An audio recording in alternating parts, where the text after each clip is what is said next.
आज 17 मार्च।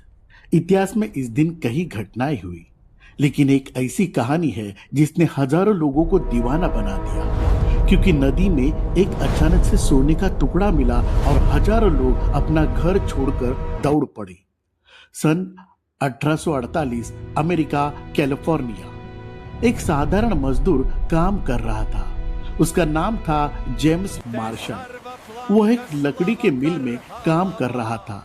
यह जमीन जमींदार जॉन सटर की थी। उस समय कैलिफोर्निया की जनसंख्या सिर्फ 14,000 थी। एक दिन नदी में काम करते हुए मार्शल की नजर किसी चमकते चीज पर पड़ी।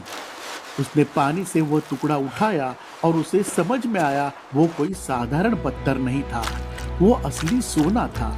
मार्शल और सटर ने उस खबर को छिपाने की कोशिश की, लेकिन ऐसी खबर ज्यादा दिनों तक छिपी नहीं रहती।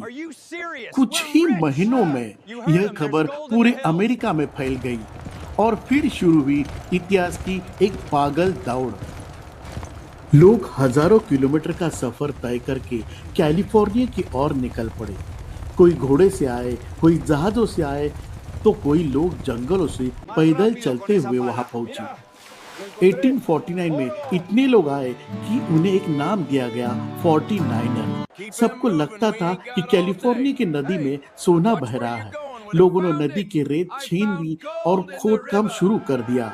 कई लोगों को सोना मिला और वो अमीर बन गए, लेकिन हजारों लोग सोनों की तलाश में अपना सब कुछ खो बैठे। कई लोगों की जमीन चली गई, कई लोग कंगाल हो गए और सबसे बड़ा ट्विस्ट, मार्शल जिसने ये सोना खोजा, जेम्स मार्शल, इतिहास बताता है कि वह खुद कभी अमीर नहीं बन पाया। लोगों ने उसकी जमीन पर कब्जा कर लिया। उसके पास ना पैसा बचा, ना कोई काम। लेकिन उस एक छोटे से सोने के टुकड़े ने कैलिफोर्निया का इतिहास हमेशा के लिए बदल दिया। कैलिफोर्निया की जनसंख्या 14,000 से बढ़कर 3 लाख तक पहुंची। उसी समय एक मजबूत पैंट बनाई गई, उसका नाम था लिव जींस। सच तो यह है, उससे ज्यादा पैसा कमाया होटल वाले, दुकानदार और कपड़े बनाने वालों ने। आज भी इतिहास में उस घटने को कहा जाता है कैलिफोर्निया गोल्ड रश। यह कहानी आपको कैसी लगी कमेंट करके जरूर बताइए। और ऐसी रोचक ऐतिहासिक कहानियां सुनना है तो वॉइस ऑफ टाइम को जरूर फॉलो कीजिए। वॉइस ऑफ टाइम, जहां इतिहास